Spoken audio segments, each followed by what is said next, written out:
Hey guys, welcome back to CLOWNFISH TV. This is Kneon. I'm not here with Geeky Sparkles. She's out and about today. I'm going to talk about the wonderful world of tech and the AI infused hellscape that we're living in. And look, I want to be very clear right up front. Those of you who know me, who have listened to the channel for any length of time, know that I'm not averse to AI. In fact, I like AI as a tool. That being said, I think the cart is getting away from the horse. And these tech companies are going to use AI to spy more and more on all of us, which is part of the reason why I am trying to get rid of Windows on most of our office computers here. I've been running some tests with Linux. I'm pretty happy with it so far. It doesn't do everything I want to do, but you know, I think the trade-off is worth it because as these companies chase record profits, they're going to inject AI into everything. Now, what's concerning is I saw a clip from Joe Rogan yesterday where Elon Musk was saying that within 5 years, there won't be any operating systems, there won't be any apps, and all entertainment that we consume will be generated by AI, 100%, within 5 years. I don't believe that. I don't believe that for a minute. I mean, he owns XAI, right? So of course he's going to say something like that. And now there's a lot of talk. People are like, hey, maybe the AI thing is massively overhyped. Maybe we're not quite there yet. And I tend to agree. I mean, as someone who has worked with AI on various projects, it's pretty stupid. I think the best comment I've seen so far, and I forgive me, I don't remember who said this, but they said AI is a drunken intern. And it really is. Like, it's helpful to a degree, but you have to go back and clean up the mess and hold its head while it vomits, hold its hair while it vomits. I mean, it's not always going to be that way, but I truly do not believe AI is really that intelligent, nor do I think it at this point has any chance of becoming like sentient. I think it can mimic sentience because it inhales a lot of data, but it really is just, if you guys remember back in the 80s, there was an app called Eliza. I don't know if you guys, it was a chat bot and it basically would parrot back things to you. It made it feel like it was alive, but you basically gave it all the information to regurgitate and, give it back to you. It was supposed to be a therapist to solve your problems, right? An LLM, that's what this is. And that's what I'm figuring out is it's not actually intelligent. It really isn't. I don't think it's conscious. I don't think the robot overlords are going to come in and take over anytime soon. I think that we've kind of hit the ceiling on what AI is good for now. Unless there's another major breakthrough. It's basically a very, very fancy search engine. And that's what's so insidious about it it might be doing what it was actually designed to do, which is increased surveillance on all of us, right? That's kind of what it feels like. And we're going to talk about Google using it to, snoop, basically. We know that every Google product now has Gemini injected into it. I mean, you even go to compose an email and you have to like turn it off. Like, no, I don't want you to write my email for me. No, I don't want you to go through my folders. No, when I'm looking for a website, I don't want you to throw me a curveball with a bunch of AI overviews for shit that's not even related to what I'm looking for. But we're going to talk about that, and then we're going to talk about Microsoft doing the same thing, which is why I personally am getting rid of Windows 11. But if you try to remove some of those features, YouTube apparently will, if you talk about it on YouTube will shut your channel down or remove those videos. So we'll talk about that too, because I think we basically have like AI inception going on here. And I think a lot of the weirdness that we're seeing with the internet right now is companies using AI, over relying on AI, which is not there yet. It's not ready for showtime. As Disney says, they call something show ready if it's ready to show the public. And I don't think AI is quite there yet to take over a lot of jobs yet. but I think they're over relying on it, and this explains a lot of the quote unquote hiccups on the internet. But is it a bug? Is it a feature, or is it just we're getting the internet ready to spy more on you? And I think that's what is actually going on. I think the AI infrastructure is a personal opinion, because it's being adapted so quickly by these major corporations to, look into your data, to look into your viewing habits, your buying habits, to know everything about you. I think it is a step toward the surveillance state, and then we're talking digital ID and all that stuff too, right? So we're talking 1984, and that's why I think the main attraction is for AI at this point for these corporations is we can get rid of employees because they're a pain in the ass and they want too much money and they complain, and God forbid they want to take a day off. We can get rid of them, and then we can spy on everybody. And then we can generate fake videos and fool people. And yeah, there's a lot of like dystopian things here. I don't think it's the machine though. I think it's the Wizard of Oz behind the curtain who's actually controlling it. And when you've got a company like Google and you've got a company like Microsoft, and we know that the people in charge, frankly, are not the most ethical people, they have an unbelievable amount of power. And, even if that's like Elon Musk, he was talking to Joe Rogan. He was like, yeah, things are going to be here in 5-6 years, whatever. Even if you think Elon Musk is the nicest, bestest guy in the world, he's not always going to be in charge of X or XAI. So if we allow this infrastructure to be put in place, spyware basically installed into everything, then the next person that comes along that's not so benevolent can effectively flip a switch and control everything you see, everything you experience, everything you buy or want to buy. That is a scary thought, right? It really is. So let's talk about this. Before we get into it any further, please subscribe for more pop culture news, views, and rants. Yeah, so let's talk about this first. I saw it, Pirate Nation had it on X. Google says search AI mode will know everything about you. Yes. Google wants AI mode on search to be as personal as possible, and it'll soon tap into services like Gmail or Drive to know more about you. Yeah, there's a lot of things going on here. I think most people knew that they were, rolling out AI, and AI mode has effectively destroyed the internet as we've known it. It's made the internet a lot smaller, in my opinion. This is their blog post on it back in May, and they're trying to be like, hey guys, this is going to be a great thing. It's going to be a great thing that we're going to roll out AI snippets. It's going to be a great thing that, Google's going to know everything about you. And, but it is when all these Google products are connected. If you're using Gmail, if you're using Google Maps, Google knows, where you go. Google knows where you work. Google knows what you like to eat. And eventually you start seeing ads for places that you're likely to visit, products you're likely to buy. And on the surface, it doesn't sound malicious. But like I said, they're tracking you all over the place. They were looking for a way to get rid of cookies. And they actually ended, and this was very quiet, they actually ended their privacy sandbox project. I would argue that we are the cookies. I would argue that they don't really need cookies, ad trackers anymore on websites because, one, people aren't really going to websites anymore because Google has effectively turned off the traffic to websites.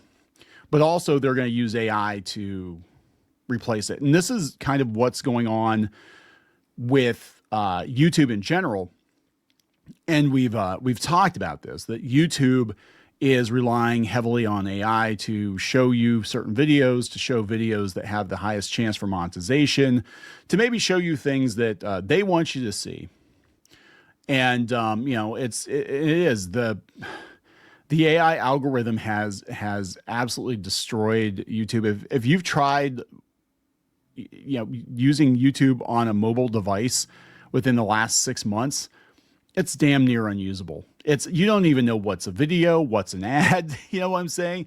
You watch one short, they'll just show you shorts. You will not see content from creators you follow. If you search for a creator at least on the mobile app version, if you search for a creator, a lot of times they will not show you the new video. They'll show you an older video, or they'll show you one they know is ad safe. I mean, it's crazy, but they want to do that everywhere. And so does Microsoft. And that should concern you. And again, this is coming from a guy who is pro AI as a tool, right? I think AI has a lot of potential as a tool, but again, the road to hell is paved with good intentions. And I think the long game for AI is surveillance. I think it's surveillance in monetization, not to help people alleviate menial tasks. I mean, Elon Musk has this whole thing. He's like, oh yeah, in the future when we've got AI, we're all going to have, basic income, and we're all going to it's going to be like Star Trek, right? We won't have to work. We'll work because we want to work, because it gives our life purpose, but we don't actually have to work because the robots will do everything. I'm like, oh, my sweet summer child. Yeah, you are very naive. I can't believe that Elon Musk is really this naive. Anyway, this comes from Gizmodo. And you already know it. If you've used Google, anytime within the last year, it's Gmail even's an AI infused hellscape. Gizmodo had this like a week ago. Google's ambitious privacy sandbox project signals its end. Now that Google's anti-cookie initiative is dead, here's what's never going to happen. They said they quietly killed something you may have never heard of, the privacy sandbox. You should grieve this death anyway because the implications are grim. This basically means 6 years worth of work toward ending third-party cookies in Chrome, which might have ultimately made cookies obsolete, has amounted to nothing. Reading between the lines of Google's bureaucratic language aimed at not alienating advertisers, Privacy Sandbox seems to have been a Hail Mary effort to shift away from the invasive cookies that track all of us online with their famously murky and seemingly coerced approach to consent. Yeah, part of the reason I think that web traffic was dying even before AI was just to get to the content, you have to wade through the ads and all the pop-ups for the consent, and it's such a pain in the ass. I mean, it really is. The dream was built in a built-in Chrome system that would have allowed the data used for ad customization to live on your device. The system would have used AI to sort you into relevant groups of users with certain traits. Had it worked, advertisers would have still been allowed to target you with ads, but without tracking you as an individual. It would put an end to those awful pop-ups. But according to an announcement Friday, which would have been a couple weeks ago, Anthony Chavez, the Google VP in charge of the Privacy Sandbox, said low levels of adoption have led Google to retire a long list of Privacy Sandbox technologies. Adweek managed to get confirmation that this long list of dead sub-projects also spells the end of the broader initiative. Google will be moving away from the Privacy Sandbox branding. This is depressing for cookie haters because after years of delay, it was starting to look like Google was making major progress. So it never took off. In April, it became clear that a Google-led effort to end cookies was on the ropes, and Chavez wrote that Google would maintain its current approach to offering users third-party cookies in Chrome, not be rolling out a new standalone prompt. They don't need cookies. That's what's going on. They said with Privacy Sandbox completely gone, it's clear that somewhere along the line, the long-deferred plan fizzled. Individual tracking of users is a load-bearing structure of the free ad-supported internet, and that's not about to change. There is not going to be much of a free ad-supported internet left because what we're going to have, again, are going to be a couple of major companies like Google and Microsoft and, whoever else wants, Facebook, whatever. And Google thinks the entire internet is its ecosystem. Google thinks the entire internet is its Facebook. And they're turning it into that, right? I would argue the reason they retired, again, the reason they retired this, they don't need it. They don't need it. They've got AI now. They don't need cookies. They can track you without cookies. They can track you by your IP address. They can track you across Gmail. They can track you across your map apps. They can track you across whatever Google service you use. And it is uncanny. We've talked about it before. We know they're sharing information with advertisers because if you search for something in Google, like here at our office, I will search for something on Google and I will get an ad for it on my Roku TV at home.